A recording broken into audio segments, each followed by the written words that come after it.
प्यारे बच्चों नमस्कार। कल हमने डिफरेंशियल इक्वेशन के थर्ड लेसन के 7 क्वेश्चंस कंप्लीट कर लिए थे। बाकी इसमें टोटल 15 क्वेश्चंस थे। बाकी के जो 8 क्वेश्चंस हैं उनको आज हम कंप्लीट करेंगे।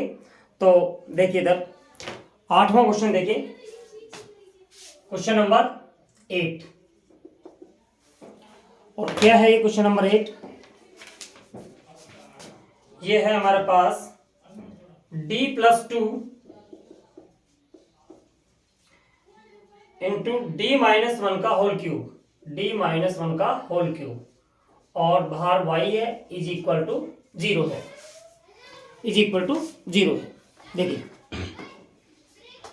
तो सबसे पहले तो हम, क्योंकि ऑलरेडी सिंबॉलिक फॉर्म में है ये, तो हमें सबसे पहले इसकी एक्सिलरी इक्वेशन निकालनी है, सहायक समीकरण निकालनी है। तो एक्सिलरी इक्वेशन जो होगी वो क्या होगी, यहाँ पे m+2 एंड m-1 का होल क्यूब, y की जगह पर 1 रखेंगे बराबर 0 था यहाँ पे बराबर, और अगर नहीं भी होता तो भी एक्सिलरी इक्वेशन के लिए यहाँ पे बराबर 0 रखते हैं। यहाँ पे d की जगह पर रिप्लेस क्या करना है, हमने m करना है, इस d की जगह पर m करना है, y की जगह पर 1 करना है, और जो बाहर जो qx जो था, x का फलन जो होगा उसकी जगह पर हमें 0 रखना है।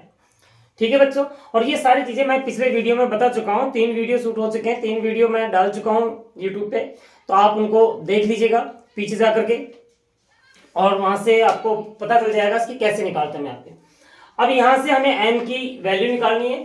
तो m की वैल्यू हमारे पास कितनी आ रही है, एक तो -2 आ रही है, और m is equal to 1 1 1।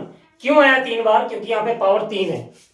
Power 3 होने की वजह से इसकी वैल्यू कितनी होंगी, 3 रूट्स निकलेंगे इसके m की, और एक चौथा रूट्स हमारे पास m इज इक्वल टू -2। अब यहाँ पे देख रहे हैं इसकी 3 तो समान रूट्स हैं और एक हमारे पास डिफरेंट है। तो इसके लिए CF जो होगा वो होगा हमारे पास कितना, कि C1 e की पावर -2x प्लस 3 रूट्स यहाँ पे निकले हमारे पास जो समान रूट्स हैं, तो यहाँ पे आ जाएगा C2 plus C3x plus C4x square और e की पावर 1x का मतलब ये 1 इंटू x। अब इसका व्यापक हल अगर हमें निकालना है तो व्यापक हल जो होगा या जनरल सॉल्यूशन जो होगा y is equal to C1 e की power -2x plus C2 plus C3x plus C4x square into e की पावर x। एक्चुअली में जो व्यापक हल होता है वो y बराबर, इसके 2 पार्ट्स होते हैं, मैंने बताया था आपको, उसकी एक तो CF होता है और एक PI होता है। CF मतलब कॉम्प्लीमेंट्री फंक्शन यानी कि पूरक फलन, और PI का मतलब होता है पार्टिकुलर इंटीग्रल यानी कि विशिष्ट समाकल या विशिष्ट हल। अब जो कि यहाँ पे CF ही इसका आंसर होगा, क्यों, क्योंकि इसके बराबर में यहाँ पे हमें 0 दिया हुआ है। अगर 0 नहीं होता तो हम PI भी निकालते हैं यहाँ पे, लेकिन यहाँ पे हमें PI निकालने की जरूरत नहीं है, क्योंकि PI ऑलरेडी यहाँ पे 0 हो जाएगा, बराबर 0 है। तो PI के बारे में भी हमने बात भी नहीं की है, तो जैसे हम आगे बढ़ेंगे PI के बारे में बात करेंगे तो आपको समझ में आ जाएगा PI कैसे निकालते हैं यहाँ पे। तो यहाँ पे हमारे पास व्यापक हल क्या आ गया, y बराबर C1 e की power -2x plus C2 plus C3x plus C4x square e की पावर x। ये मैंने आपको बताया भी था कि 3 रूट अगर समान है हमारे पास तो उनके लिए क्या आएगा, C2 plus C3x plus C4x square. अगर यहाँ पे 2 रूट्स बराबर आए होते तो क्या होता, C2 प्लस C3x, और अगर 4 रूट्स बराबर आए होते तो एक और यहाँ पे बढ़ जाता, वो C5x की पावर 3 हो जाती यहाँ पे। तो यहाँ पे हमारे पास आंसर 8th क्वेश्चन का यही आंसर है हमारे पास। ठीक है बच्चों, नेक्स्ट क्वेश्चन देखते हैं, 9th question.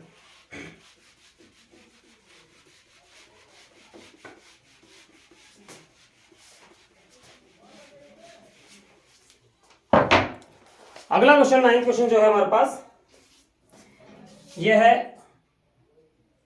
d4 y by dx4 -2 d cube y by dx cube plus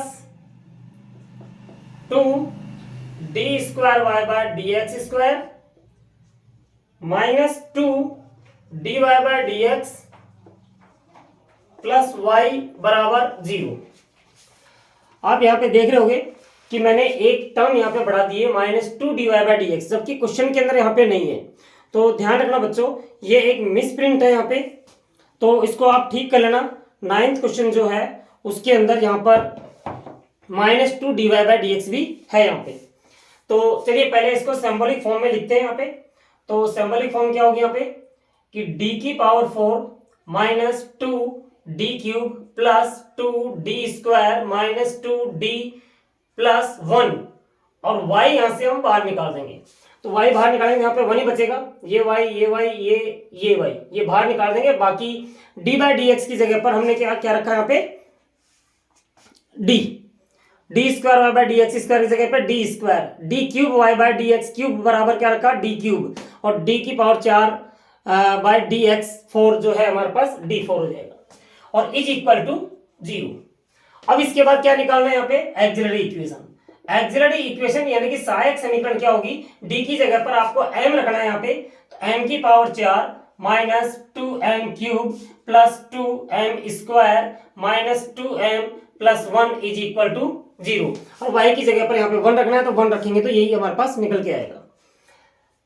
इसके बाद हमें इसको सॉल्व करना है, इसके रूट्स निकालने, और रूट्स निकालने के बाद में हमें CF निकालना है।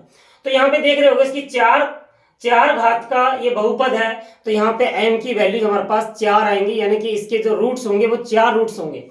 लेकिन क्योंकि 4 घात की है तो इसको सॉल्व करना थोड़ा मुश्किल होगा, तो हम शेषफल प्रमेय का यूज करेंगे यहाँ पे, जो रिमाइंडर थ्योरम जो है, यानी कि m = 1 रखेंगे, m = 2 रखेंगे, -1 -2, और जिससे भी रखने से ये बराबर 0 आ जाएगा उसको लेकर के हम सॉल्व करेंगे। तो सबसे पहले हम यहाँ पे m बराबर 1 रख के देखते हैं।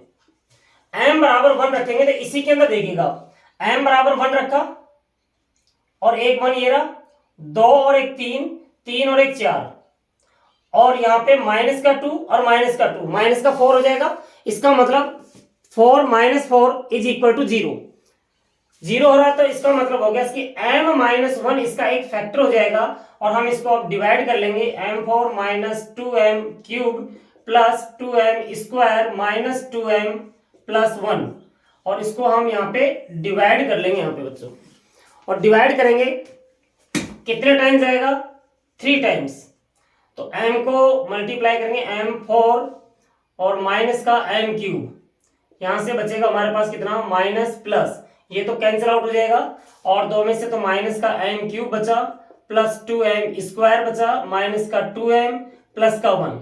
अब यहाँ पे -m² टाइम्स आएगा, तो माइनस का m³ माइनस का m², फिर यहाँ पे सब्ट्रैक्ट करेंगे, ये प्लस का हो जाएगा, ये माइनस माइनस प्लस होगा तो ये माइनस, ये कैंसिल आउट हो जाएगा, और यहाँ से फिर हमारे पास क्या बचेगा m² -2m प्लस 1। अब जाएगा ये प्लस m टाइम्स, तो यानी कि यहाँ पे आ जाएगा m² माइनस का 2m माइनस का m ओनली, तो ये माइनस प्लस ये कैंसिल आउट हो जाएगा, तो यहाँ से -m बचेगा प्लस 1 बचेगा, तो अब जाएगा -1 टाइम्स, -1 टाइम्स आएगा, तो माइनस का m हो गया, माइनस माइनस प्लस 1, ये प्लस और ये माइनस, ये भी कैंसिल आउट। तो हमें इसके दो फैक्टर मिल चुके हैं, एक तो m-1 था ही हमारे पास, दूसरा क्या है हमारे पास m³ -m² plus m -1 is equal to 0। इसके फिर हम फैक्टर कर सकते हैं, इसके फैक्टर करेंगे कितना आएगा m-1, और यहां से m² कॉमन आएगा, तो m-1 प्लस 1 कॉमन आएगा, m-1 is equal to 0। m-1, और इन दोनों में से भी m-1 कॉमन आ रहा है, m-1 कॉमन निकालेंगे, बचेगा यहाँ पे m² plus 1 is equal to 0।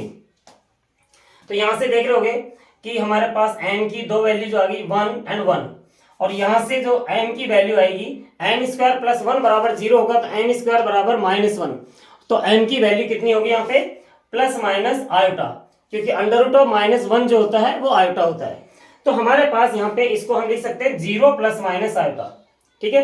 तो एक तो हमें काल्पनिक मान मिल रहा है, इसका रूट मिल रहा है, और दो यहाँ पे समान वैल्यूज मिल रही हैं। तो यहाँ से CF अगर हम निकालेंगे तो CF इज इक्वल टू हो जाएगा C1 प्लस C2x e⁻1x, इसके लिए क्योंकि दो रूट समान थे हमारे पास, इसके लिए तो ये आ गया, प्लस अब यहाँ पे देखिए आप, यहाँ पे अल्फा की वैल्यू 0 है और बीटा की वैल्यू 1 है, तो हम क्या करेंगे यहाँ पे e की पावर 0x, यानी कि अल्फा x होता है, क्योंकि इसका जो फॉर्मूला होता है वो होता है e की पावर अल्फा x, और फिर होगा C1 cos beta x plus C2 sign beta x, ये फार्मूला होता है इसका।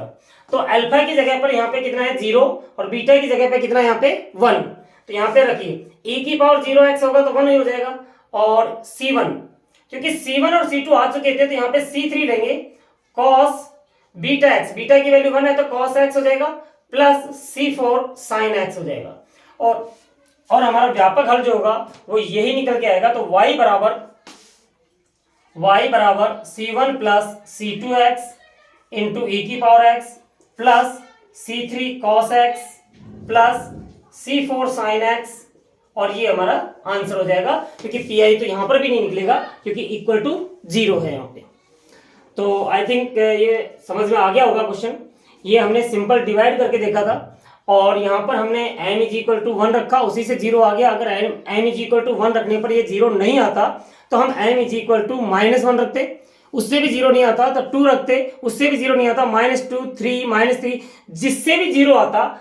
तो जैसे मान लीजिए m इज इक्वल टू 1 रखने से 0 आया तो m -1 इसका फैक्टर होता, और अगर m इज इक्वल टू -1 रखने से 0 आता तो m प्लस 1 इसका एक फैक्टर होता। तो m प्लस 1 से डिवाइड कर देते हैं हम यहाँ पे, और डिवाइड करने के बाद में हमारे पास इसके फैक्टर हो गए। फैक्टर होने के बाद में रूट्स निकल गए।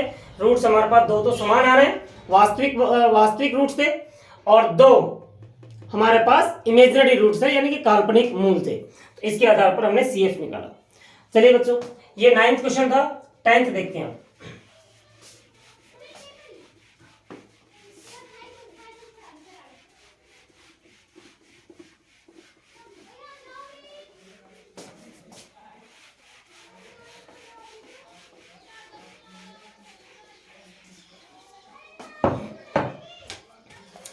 टेंथ क्वेश्चन जो है ये हमारे पास क्वेश्चन नंबर 10, d की power 4 plus 8d square plus 16 into Y is equal to 0। Question क्या था हमारे पास, d की power 4 plus 8d square plus 16 into Y is equal to 0। यहाँ पे देख रहे हो इसकी ये सिंबॉलिक फॉर्म में तो ऑलरेडी है ही हमारे पास। तो एक काम करते हैं, डायरेक्ट एक्सिलरी इक्वेशन निकाल लेते हैं। क्या आएगी एक्सिलरी इक्वेशन, m की power 4 plus 8m square plus 16 is equal to 0, और इसके फैक्टर निकालने हमने। और फैक्टर निकालने के लिए यहाँ पे आपको क्लियरली नजर आ रहा है कि ये पूरा की पूरा जो है m की पावर 2 प्लस 4 का होल स्क्वायर है ये। अगर आप यहाँ पे देखोगे तो m स्क्वायर प्लस 4 का होल स्क्वायर, क्योंकि a प्लस b का होल स्क्वायर लगाएंगे तो m की power 4 plus 4 two 8 m square plus 4 4 16। It means हमारे पास यहाँ पे आया m square plus 4 is equal to 0 and m square plus 4 is equal to 0। तो यहाँ से m square is equal to -4, m square is equal to -4, m की value आ गई यहाँ पे plus minus iota 2, under root करेंगे, और यहां से भी m square is equal to plus minus iota 2, sorry m is equal to, ठीक है। तो अब हमारे पास में ये काल्पनिक मूल है हमारे पास, और काल्पनिक मूल भी समान आ रहे हैं हमारे पास। तो समान आ रहे हैं तो इसके लिए हम क्या करेंगे यहाँ पे, क्योंकि अल्फा तो 0 है यहाँ पे, तो CF जो होगा वो होगा e की पावर 0x और C1 प्लस C2x और cos बीटा x कितना है 2 है, plus C3 plus C4x and sign beta x। क्योंकि यहां पर हमारे पास रिपीट कर रहे थे मूल, इसलिए यहां पर क्या आया C1 प्लस C2x। सपोज करते हैं कि यहाँ पे एक और मूल रिपीट कर रहा होता कि m is equal to plus minus iota 2 और आ रहा होता हमारे पास, तो फिर बाद में यहाँ पे क्या होता C1 plus C2x plus C3x square, और यहाँ पर भी सेम ऐसे ही होता हमारे पास। ठीक है बच्चों, तो ये हमारा 10th क्वेश्चन था, ज्यादा मुश्किल नहीं था, सिर्फ यहाँ पे देखना था कि हमें रूट निकालना है। और रूट निकालने के बाद में जो मैंने आपको 3 मेथड आपको बताए थे, 3 मेथड कौन कौन से थे हमारे पास, जब मूल वास्तविक तथा अलग अलग हो, जब कुछ मूल उसके समान हो या फिर जब कुछ मूल उसके काल्पनिक हो। तो ये काल्पनिक वाला मेथड था, काल्पनिक वाले के लिए ये हम अप्लाई करेंगे यहाँ पे। ठीक है, 11वां क्वेश्चन देखते हैं।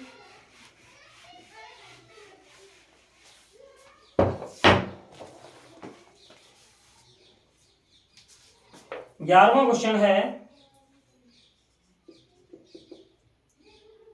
D square plus D plus 1 का whole square and D minus 2 Y is equal to 0। ये हमारे पास 11वां क्वेश्चन है। तो सबसे पहले तो एक्सिलरी इक्वेशन निकालेंगे, और एक्सिलरी इक्वेशन क्या होगी, M square plus M plus 1 का whole square into M minus 2 is equal to 0।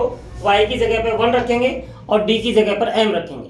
तो यहां से क्लियरली नजर आ रहा है हमारे पास कि M square plus M plus 1 is equal to 0, M square plus M plus 1 is equal to 0। दो बार क्यों लिखा, क्योंकि होल स्क्वायर था। और तीसरा है M minus 2 is equal to 0। यहां से इसके गुणनखंड नहीं होंगे, फैक्टर नहीं होंगे, तो हम यहाँ पे कौन सा जो द्विघाती सूत्र है वो हम अप्लाई करेंगे। एम इज इक्वल टू कितना आएगा, minus B plus minus under root of B square minus 4ac by 2a। और सेम यहां से भी यही निकलेगा, -1 plus minus under root of 1 minus 4 by 2। और यहां से हमारे पास 2 वैल्यू आ जाएगी, एम की वैल्यू 2 आ गई। तो एम इज इक्वल टू कितना हुआ, -1 plus minus iota root 3 by 2 और -1 plus minus iota root 3 by 2 and 2। और अगर हम आगे और देखें तो -1/2 plus minus iota root 3 by 2 and -1/2 plus minus iota root 3 by 2 और 2। अब इसके बाद हमें यहां से CF निकालना है। तो CF निकालने के लिए आप यहां पे देखिएगा कि यहां पर जो काल्पनिक मूल हैं सेम मूल रिपीट कर रहे हैं, यहाँ पे सेम मूल रिपीट कर रहे हैं, और जबकि एक मूल हमारे पास अलग से है जो अलग है। तो यहाँ पे क्या होगा, e की पावर अल्फा एक्स, अल्फा कितना है यहाँ पे -1/2, तो -1/2x। और यहाँ पे चूंकि रिपीट कर रहे हैं इसलिए हम यहाँ पे लिखेंगे C1 plus C2x into cos beta x. Beta X कितना है, √3 bye 2x plus C3 plus C4x और साइन √3 बाय 2x। और इसको बंद कीजिएगा और एक अलग से रूट हमारे पास, तो C4 तक तो आ गया था, C5 e की पावर 2x। ये हमारा CF निकल के आया और यही हमारा आंसर होगा। y बराबर में आप लिख दीजिएगा कि y बराबर दिस प्लस PI हमारे पास 0 होगा, इसलिए यही हमारा आंसर हो जाएगा। ठीक है बच्चों, शायद समझ में आ गया होगा। यहाँ पे स्क्वायर था इसलिए हमने इसको 2 बार लेके चले, यहाँ पे स्क्वायर नहीं था इसलिए 1 बार लिखा, और उसके बाद में इसके फैक्टर कर लिए। फैक्टर करने के बाद में रूट्स निकाले। रूट्स के अंदर देखा हमने 2 काल्पनिक आ रहे हैं और 1 वास्तविक भाग आ रहा है। जो काल्पनिक आ रहे हैं वो भी रिपीट कर रहे हैं हमारे पास। अगर 2 रिपीट कर रहे हैं तो उनको हम इस तरीके से दिखाएंगे, C1 plus C2x, C3 plus C4x, और कॉस और साइन यहाँ पे आता है, ये फार्मूला आपको पता ही है। साथ के अंदर जो सिंगल जो वास्तविक भाग वास्तविक मूल जो निकला एक अकेला, उसको अलग से हम दिखाएंगे C5 e की पावर 2x। चलिए 12वां क्वेश्चन देखते हैं।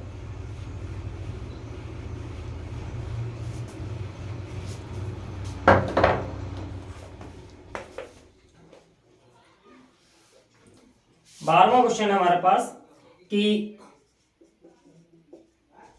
डी स्क्वायर प्लस 1 वाई बराबर 0, और यहां पे कुछ कंडीशन दे रखी है कि y बराबर 2 जब x इज इक्वल टू 0, और दूसरी कंडीशन दे रखी है y बराबर -2 जब x इज इक्वल टू π/2।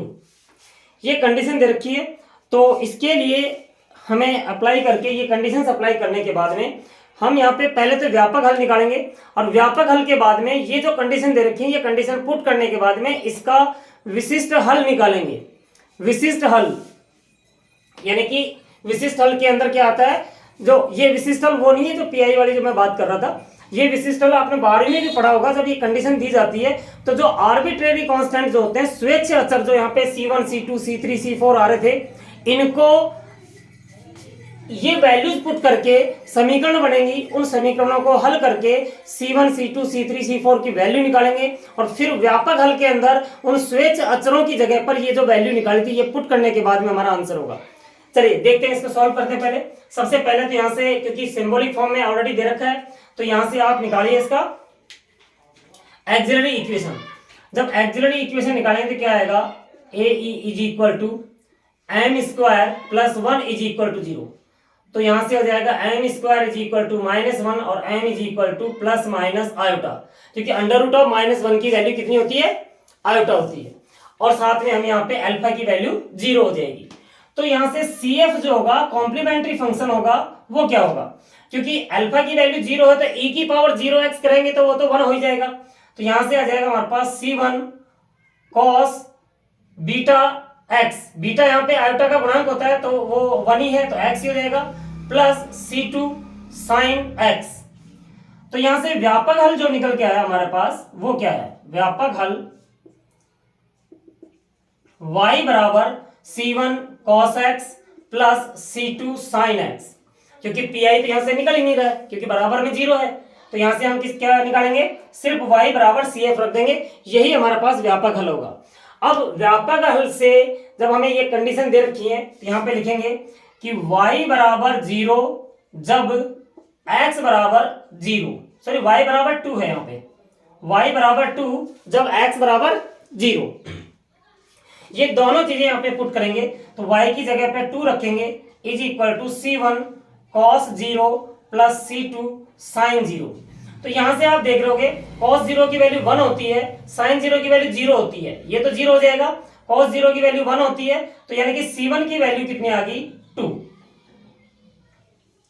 इसके बाद में अब लिखेंगे जब y is equal to -2, sorry y is equal to -2 जब x इज इक्वल टू π/2, यानी कि y की वैल्यू -2 रखेंगे। अब इसके अंदर -2 C1 cos π/2 plus C2 sin π/2।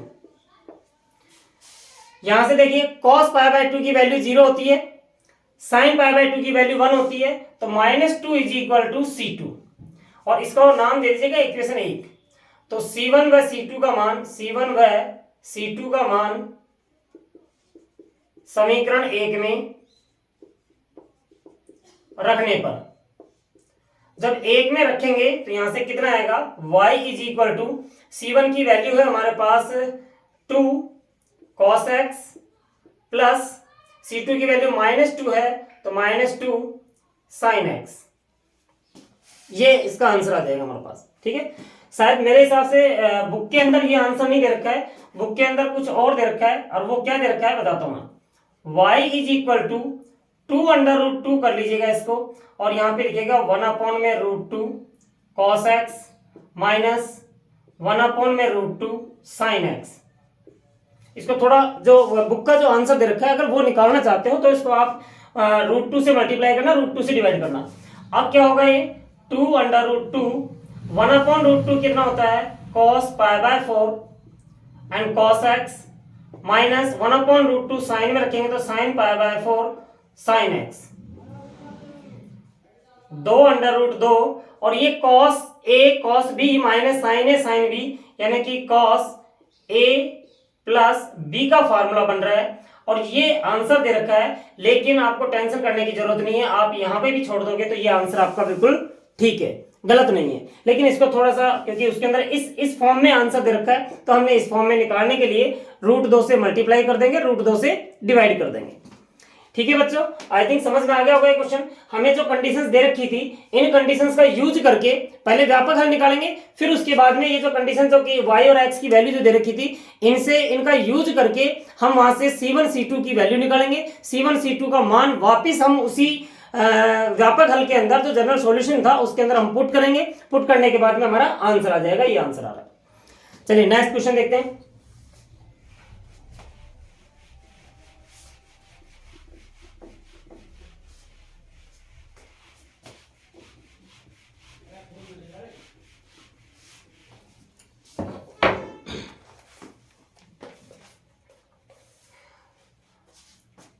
13 question है, क्वेश्चन नंबर 13, और ये दिया हुआ हमें d square x by D T square plus mu x is equal to 0, और गिवन दे रखा है हमें कि x is equal to a तथा d x by D T is equal to 0 जब t is equal to pi by under root of mu. Well, अब यहां पे एक चीज तो आपने ये ध्यान रखना है कि अभी तक जो भी हमारे पास इक्वेशंस जो आई थी, डिफरेंशियल इक्वेशन जो थी, अवकल समीकरण, वो सारी की सारी x के सापेक्ष थी, यानी कि वहां पे स्वतंत्र चर जो था वो x था। लेकिन अगर आप इस इक्वेशन में देखोगे d square x by D T square है, तो यहाँ पे t के सापेक्ष, t यहाँ पे स्वतंत्र चर है, x यहाँ पर कैसा है, आश्रित चर है ये। तो यहाँ पे x का अवकलन कर रखा है किसके सापेक्ष, t के सापेक्ष। तो सबसे पहले हम यहाँ पे एक्सिलरी इक्वेशन निकालेंगे। पहले तो सिंबॉलिक फॉर्म में लिखिए इसको, ये सिंबॉलिक फॉर्म होगा डी स्क्वायर प्लस म्यू, और यहाँ पे आ जाएगा x इज इक्वल टू 0। यहाँ पे ध्यान रखना, अब d का मतलब क्या है, d क्या है, यहाँ पे डिफरेंशियल ऑपरेटर है, अवकल संकारक, अवकल संकारक है ये, ठीक है। लेकिन d का मतलब यहाँ पे क्या है, d बाय डी टी। पहले क्या हो रहा था, d बाय डी एक्स था, लेकिन अब यहाँ पर क्या माना जाएगा इसको, यहाँ पे लिख भी देते हैं, जहां d is equal to d by D t है। ओके, अब यहां से आप एक्सिलरी इक्वेशन निकालिए, और एक्सिलरी इक्वेशन होगी एम स्क्वायर प्लस म्यू बराबर 0। ध्यान रखना, d की जगह पे तो वापस हमने m ही रखा है, लेकिन x की जगह पे यहाँ पे 1 रखेंगे। पहले हम क्या कर रहे थे, y की जगह पर 1 रख रहे थे, क्योंकि वहां पे y आश्रित चर था, यहाँ पर आश्रित चर क्या है, x, इसलिए x की जगह पर 1, यानी कि आश्रित चर की जगह पर 1 रखा जाता है यहाँ पे। तो यहां से एम स्क्वायर की वैल्यू कितनी हुई, माइनस म्यू, तो m बराबर हो गया कि plus minus iota under root of mu. इसका मतलब अल्फा तो यहां पर भी 0 ही है, तो CF क्या होगा यहां से, CF is equal to e की power 0x, it mean e की पावर 0, 0 की वैल्यू e की पावर 0 होगी तो उसकी वैल्यू 1 हो जाएगी। तो यहां पे आ जाएगा C1 cos under root of mu x plus C2 sine under root of mu x. Okay, तो व्यापक हल यहां से निकालेंगे, कितना आएगा, व्यापक हल y is equal to C1 cos under root of mu x plus C2 sine under root of mu x. अब यहां पे हमें दो कंडीशन दे रखी हैं। एक कंडीशन क्या है कि जब x is equal to a तब t is equal to pi by root mu, और दूसरा दे रखा है dx by dt is equal to 0, तो t बराबर pi by under root mu. तो आपने ये दो कंडीशंस लेकर के चलनी है और इसको सॉल्व करना है। चलिए पहले वाले रखते हैं हम यहाँ पे, ये dy की वैल्यू नहीं आएगी, ये x की वैल्यू आएगी, ध्यान रखना, और यहाँ पर x नहीं आएगा, ये मैंने गलत लिख दिया यहाँ पे, क्योंकि t के रेस्पेक्ट हो रहा था तो t आएगा यहाँ पे, ध्यान रखना इस चीज का। ये x गलत था यहाँ पे, क्योंकि हम t के रेस्पेक्ट में, पहले x के रेस्पेक्ट में कर रहे थे तो x आ रहा था, t के रेस्पेक्ट में करेंगे तो t आएगा, और यहाँ पर आश्रित चर x है तो x बराबर करके आएगा यहाँ पे। तो यहाँ पे देखिए x बराबर, एक काम करते हैं dx बाय dt भी निकाल लेते हैं यहाँ से, तो dx by dt is equal to C1 cos का इंटीग्रेशन डिफरेंशिएशन क्या होता है, minus sine under root mu t, और अंडर रूट म्यू t का होगा under root mu, okay, plus C2 sine का हो जाएगा cos under root of mu t, और under root of mu t का होगा अंडर रूट ऑफ म्यू। अब हमारे पास ये कंडीशन आ गई, तो यहां पे देखिए आप कि जब dx by dt is equal to 0, तो t की वैल्यू कितनी थी, pi by 4, sorry under root mu रख दीजिए आप इसके अंदर। जब आप इसके अंदर रखोगे तो ये तो हो गया 0 is equal to minus under root of mu C1 sine, t की जगह पर pi by under root mu रखोगे, पाई बटा में under root mu, under root mu से under root mu cancel out हो जाएगा, क्या बचेगा, only pi, plus under root of mu C2, ये कॉस नहीं आएगा यहाँ पे, हाँ ठीक है कॉस ही आएगा, कॉस, क्योंकि हमने अवकलन कर दिया था तो कॉस आएगा। यहाँ पे भी कितना आएगा हमारे पास, ओनली पाई, टी की जगह पर आप कितना रखोगे, pi by under root mu, under root mu से अंडर रूट म्यू कट जाएगा और ये बच जाएगा। तो यहां से अगर हम देखें साइन पाई की वैल्यू कितनी आएगी हमारे पास, 0, कॉस पाई की वैल्यू कितनी आएगी, -1, तो यहां से हो गया हमारे पास minus under root of mu C2 is equal to 0, it means C2 की वैल्यू आ गई हमारे पास 0, C2 की वैल्यू 0। ओके, दूसरी कंडीशन क्या दे रखी थी हमें कि x बराबर a जब t बराबर pi by under root of mu. इस कंडीशन को कहां पे रखोगे, इसके अंदर। ये इक्वेशन फर्स्ट थी, ये इक्वेशन सेकंड थी, तो सेकंड में तो dx बाई dt का यूज किया था हमने, फर्स्ट के अंदर x दे रखा था, तो x की वैल्यू a रखिएगा is equal to C1 cos, अब देखिए फिर t की जगह पर pi by under root mu रखिए, तो pi by under root mu रखोगे, अंडर रूट म्यू से अंडर रूट म्यू कट जाएगा, पाई बचेगा, तो cos pi plus C2 sign, और यहां पर भी पाई आएगा हमारे पास, ठीक है। तो यहां से आ गया हमारे पास a is equal to -C1, और ये तो 0 हो जाएगा, इट मीन्स C1 की वैल्यू आ गई -a। तो हमारे पास यहाँ पे जो हल होगा, तो ये मान x बराबर C1 की वैल्यू कितनी है, -a cos under root mu t, और C2 की वैल्यू हमारे पास 0 आई थी, तो C2 की जगह पर 0 रखेंगे, तो ये तो पूरा पूरा 0 हो जाना हमारे पास। तो आंसर क्या है हमारे पास, x is equal to -a cos under root mu t, ये हमारा आंसर होगा फाइनल, ठीक है बच्चों। तो ये थोड़ा मैं एक बार रिवाइज करवा देता हूं कि ये इक्वेशन दे रखी थी, स्वतंत्र चर यहाँ पे t है, आश्रित चर यहाँ पे x है। तो सबसे पहले तो आप यहाँ से क्या निकालोगे, जो सिंबॉलिक फॉर्म में लिखेंगे इसको, डी स्क्वायर प्लस म्यू भार x आ जाएगा, यहाँ पर आश्रित चर आता है भार x, ठीक है, और d का मतलब क्या था यहाँ पे, d बाय dt। अब यहां से इसकी एक्सिलरी इक्वेशन क्या होगी, m square plus mu is equal to 0, तो m की वैल्यू कितनी आई, 0 plus minus iota under root mu, यानी कि काल्पनिक मूल आ रहा है इसका। और जब काल्पनिक मूल इसका आ रहा है, तो इसका मतलब क्या होगा कि हमारे पास जो CF होगा वो ये होगा, तो इसका व्यापक हल x बराबर ये हो जाएगा। अब हमें कंडीशन क्या दे रखी थी, x is equal to a और dx बाई dt बराबर 0, तो कब होगा ये, जब t बराबर pi by under root mu होगा। तो हम यहाँ पर एक बार इसका अवकलन कर लेते हैं, dx बाई dt, और ये रख लेते हैं, इसका अवकलन करेंगे, अवकलन करने के बाद dx बाई dt बराबर 0 रखेंगे, t बराबर pi by under root mu, और इसको जब सॉल्व करेंगे तो C2 की वैल्यू 0 आ रही है। दूसरी कंडीशन क्या थी इसकी, x की वैल्यू a जब t की value pi by under root mu, तो x की वैल्यू a रखेंगे और t की जगह पर pi by under root mu, under root mu से अंडर रूट म्यू कटेगा, अंडर रूट म्यू से अंडर रूट म्यू कटेगा, पाई यहाँ पे बचेगा, पाई यहाँ पे बचेगा, और सिंपल सी बात है, साइन पाई की वैल्यू 0 होती है और कॉस पाई की वैल्यू माइनस होती है, -1 होती है, तो -C1 आ जाएगा। अब यहाँ से C1 की वैल्यू -a आ गई, तो C1 और C2 की वैल्यू हमारे पास इक्वेशन 1 जो है इसके अंदर हम पुट कर देंगे और यहाँ से हमारा आंसर आ जाएगा, ठीक है बच्चों। इसके बाद है 14 क्वेश्चन, देखिए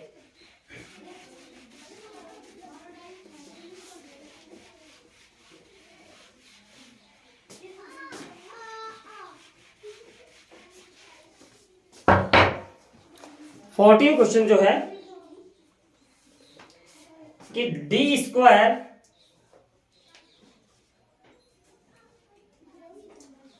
question number 14, D square I by D T square plus are by L D I by D T plus I upon में L C is equal to 0, और यहाँ पे एक कंडीशन दे रखी है कि r square c is equal to 4l, ठीक है बच्चों। चलिए देखते हैं इसको, यहाँ पे आप थोड़ी देर के लिए इसको एक बार ऑब्जर्व कीजिएगा कि आश्रित स्वतंत्र चर क्या है यहाँ पे t और आश्रित चर क्या है यहाँ पे i, तो इसको सिंबॉलिक फॉर्म में लिखेंगे तो क्या हो जाएगा यहाँ पे d square plus are by L d plus 1 upon में एल सी, और आई यहां से बाहर हो जाएगा बराबर 0। आई का मतलब यहाँ पे आयोटा से नहीं है, यहाँ पे आई एक आश्रित चर है यहाँ पे, ठीक है। अब यहाँ पे जो एक्सिलरी इक्वेशन जो होगी इसकी वो होगी M square plus are by l and m plus 1/LC is equal to 0। अब यहाँ पे m के अंदर हमें एक द्विघात समीकरण मिल गई, फैक्टर हो नहीं पा रहे हैं इसके, तो हम क्या करेंगे, यहाँ पे द्विघाती सूत्र जो है, क्वाड्रेटिक फार्मूला है, वो हम यहाँ पे अप्लाई करेंगे। तो m इज इक्वल टू कितना आएगा, minus b r by l plus minus under root of B square यानी कि r square by l square minus 4ac तो 4/LC हो जाएगा, डिवाइड में 2/1, 2 into 1। इसको सॉल्व करें, n is equal to minus, मैं यहाँ पे करता हूँ इसको, minus r by l plus minus under root of, यहाँ पे एलसीएम क्या आएगा कि l square c, l square से डिवाइड करोगे तो सी बचेगा, तो आर स्क्वायर सी माइनस 4 और ये एल हो जाएगा, और डिवाइड में कितना था 1/2। n is equal to minus r by 2l, minus r by 2l। और यहां से हमें बता रखा है इसकी 4l की जो वैल्यू है, 4l की वैल्यू कितनी थी, आर स्क्वायर सी। जब हम यहाँ पे आर स्क्वायर सी रखेंगे तो ये 0 हो जाएगा और ये पूरा के पूरा 0 हो जाना चाहिए। तो यहाँ पे लिखेंगे जब आर स्क्वायर सी बराबर 4l। लेकिन बच्चों एक चीज ध्यान देना यहाँ पे कि r/2l है, ये 2 बार रिपीट हो रहा है यहाँ पे, क्योंकि ये क्वाड्रेटिक इक्वेशन थी, 2 मूल निकल रहे हैं r/2l के। तो अब यहाँ पे जो CF जो होगा, CF is equal to C1 plus C2, और यहाँ पे क्या आएगा C2 T, किसके रेस्पेक्ट में हो रहा है, T के रेस्पेक्ट में, और यहां से आएगा e की पावर में क्या आएगा हमारे पास, माइनस r/2l इंटू एक्स, और x की जगह पे कितना है i है यहाँ पे, और यही हमारा आंसर हो जाएगा यहाँ पे। समझ में आ गया होगा बच्चों, क्योंकि हम बार बार अधिकतर क्वेश्चन जो किए वो dy/dx वाले थे, उसमें कोई दिक्कत नहीं आ रही थी, y आश्रित चर था, x स्वतंत्र चर था, लेकिन यहाँ पे आश्रित और स्वतंत्र चर को चेंज कर दिया, इसलिए कंफ्यूज होने की जरूरत नहीं है। यहाँ पे इनको पहचानने की जरूरत है, कौन सा आश्रित चर है, कौन सा स्वतंत्र चर है यहाँ पे, ठीक है। इसको जरूर थोड़ा ध्यान रखना, द्विघाती सूत्र लगा करके सोल्व करेंगे। कंडीशन ये दे रखी थी हमें, इसलिए हमने 4l की जगह पर क्या रख दिया यहाँ पे, r²c रखेंगे तो ये कैंसिल आउट हो जाएगा और ये 0 हो गया पूरा पूरा। 1/2 से इसको मल्टीप्लाई करेंगे माइनस r/2l। लेकिन ध्यान रखना यहाँ पे ये सिंगल रूट नहीं है, ये डबल है, रिपीट हो रहा है ये हमारे पास, तो माइनस r/2l 2 बार आ रहा है, इसलिए हमें इस फॉर्म में रखना पड़ा इसको, ठीक है। इसका जो लास्ट क्वेश्चन है 15,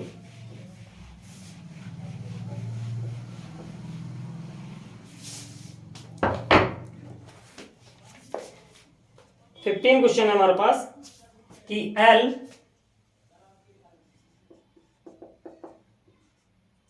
L d square theta by dt square plus g theta is equal to 0।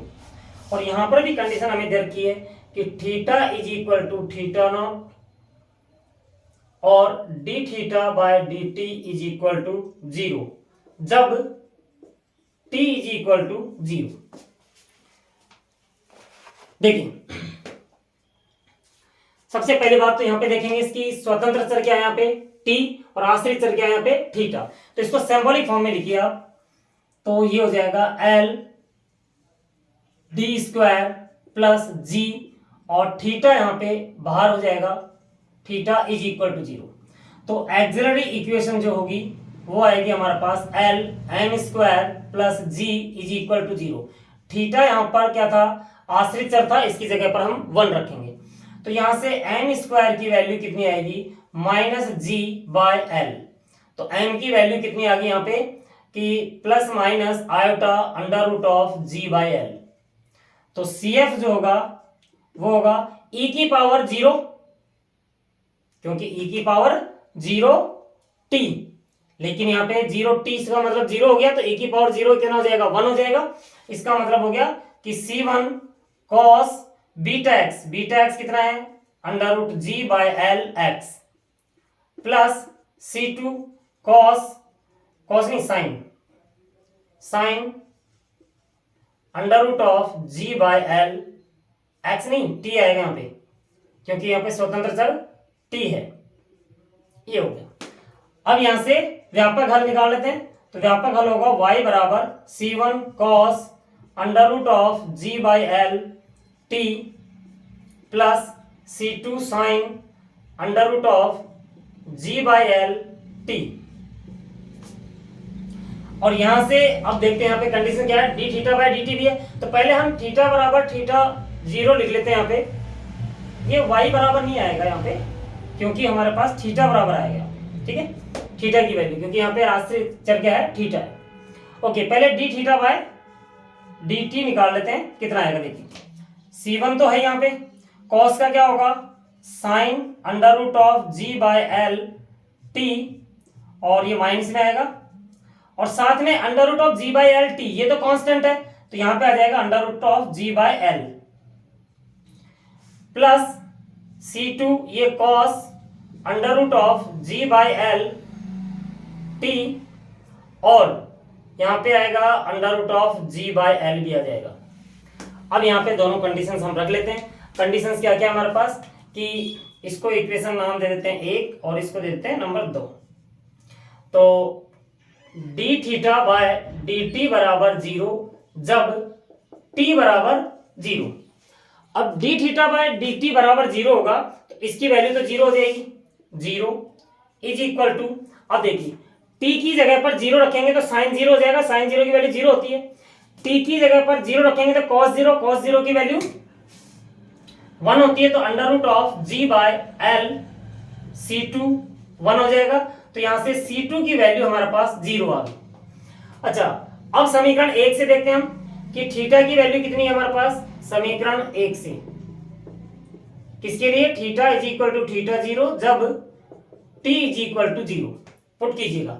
Theta की वैल्यू 0 पुट की हमने, is equal to c1, t की वैल्यू 0 पुट करेंगे तो ये cos 0 हो जाएगा, cos 0 की वैल्यू 1, यहाँ पे 0 पुट करेंगे, साइन 0 की वैल्यू 0, तो c1 की वैल्यू क्या आ गई 0। तो हमारे पास फाइनल जो आंसर होगा वो होगा theta is equal to, c1 की वैल्यू तो 0 होगी तो पूरा 0 हो जाएगा, c2 की वैल्यू 0 नहीं आएगी, सॉरी थीटा की जगह पर थीटा 0 रखेंगे यहाँ पे, थीटा 0, ठीक है।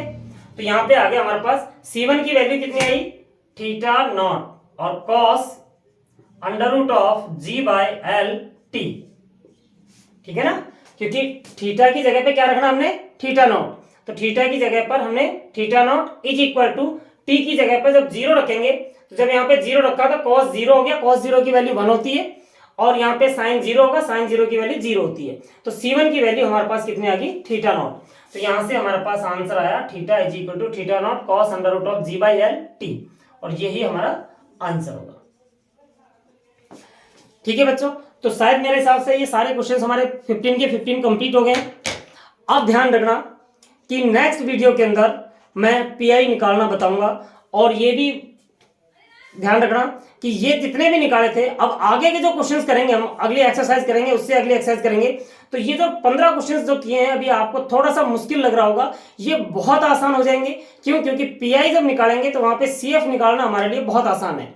सीएफ क्योंकि बार बार हम ये निकालेंगे सीएफ, तो ये आपको इतना याद हो जाएगा कि आपको टेंशन करने की जरूरत नहीं है कि ये कैसे निकालेंगे हम, ये आराम से हो जाएंगे। सिर्फ दिक्कत आएगी हमारे सामने पीआई की। तो पीआई की पार्टिकुलर इंटीग्रल या विशिष्ट समाकल, तो विशिष्ट समाकल निकालने के लिए उसको थोड़ा ध्यान से देखना पड़ेगा। एक एक फार्मूला जो है मैं यहाँ पे ड्राइव करके बताऊंगा, तब जाकर के आपको क्लियर होगा। तो यहाँ तक कंप्लीट करके रखना बच्चों। और साथ में एक छोटी रिक्वेस्ट और है कि मैंने पहले भी बताया था कि इस चैनल को सब्सक्राइब जरूर कर देना, और एक बेल आइकन बटन जो आता है उसको आप दबा देना, जिससे कि आपके पास जो भी मैं वीडियो डालूंगा वो वीडियो डालते ही आपके पास नोटिफिकेशन आ जाएगा, और आपको पता चल जाएगा कि हमारे पास नेक्स्ट वीडियो आ गया है, जिससे कि आपको वेट करने की जरूरत नहीं पड़ेगी। आपको खुद को पता चल जाएगा कि नेक्स्ट वीडियो आ गया, तो हम उसको वॉच कर लें, देख लें। ठीक है बच्चों, धन्यवाद।